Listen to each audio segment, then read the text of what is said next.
ಸ್ನೇಹಿತರೆ, welcome to my channel. ಬನ್ನಿ ಸ್ವಾಮಿ ವಿವೇಕಾನಂದರು ಹೇಳಿರುವಂತಹ ನುಡಿಮುತ್ತುಗಳ ಬಗ್ಗೆ ತಿಳಿದುಕೊಳ್ಳೋಣ. ಪ್ರೀತಿಸಬೇಕಾದರೆ ದೇವರನ್ನು ಪ್ರೀತಿಸಿ. ಪ್ರಾಪಂಚಿಕ ವಸ್ತುಗಳು ಯಾರಿಗೆ ಬೇಕು? ಈ ಜಗತ್ತೆಲ್ಲ ಮಿಥ್ಯೆ. ಜಗದ್ಗುರುಗಳೆಲ್ಲ ಇದನ್ನೇ ಕಂಡುಹಿಡಿದರು.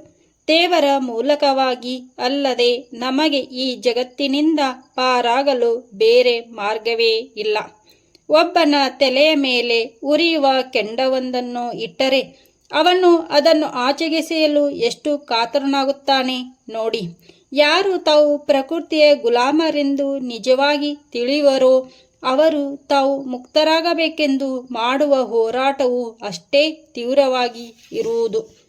ಮಾನವ ಜೀವನು ತನ್ನ ಸಂಸ್ಕಾರಕ್ಕೆ ಅನುಗುಣವಾಗಿ ಕೆಳಮಟ್ಟದ ಮತ್ತು ಮೇಲ್ಮಟ್ಟದ ಶರೀರಗಳನ್ನು ಪಡೆಯುತ್ತಾ ಪಯಣಿಸುತ್ತದೆ.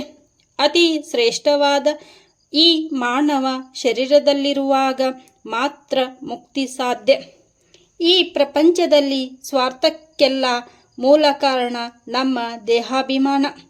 ನಮಗೆ ಇರುವ ದೇಹವೇ ನಾವು. ಅದನ್ನು ಹೇಗಾದರೂ ಸಂರಕ್ಷಿಸಬೇಕು, ಅದಕ್ಕೆ ಸುಖವನ್ನು ಕೊಡಬೇಕು ಎಂಬ ಹೇಯ ಭಾವನೆ. ಮಾಹಿತಿ ನಿಮಗೆ ಇಷ್ಟವಾಗಿದ್ದರೆ ಸಬ್ಸ್ಕ್ರೈಬ್ ಮಾಡಿ, ಶೇರ್ ಮಾಡಿ, ಲೈಕ್ ಮಾಡಿ ಮತ್ತು ಕಮೆಂಟ್ ಮಾಡಿ ಅಂತ ಕೇಳ್ಕೊತೀನಿ. ಮತ್ತು ಇಂತಹ ಉಪಯುಕ್ತವಾದ ಮಾಹಿತಿಯೊಂದಿಗೆ ಮುಂದಿನ ವಿಡಿಯೋದಲ್ಲಿ ಸಿಗೋಣ ಸ್ನೇಹಿತರೆ. ನಮಸ್ಕಾರ.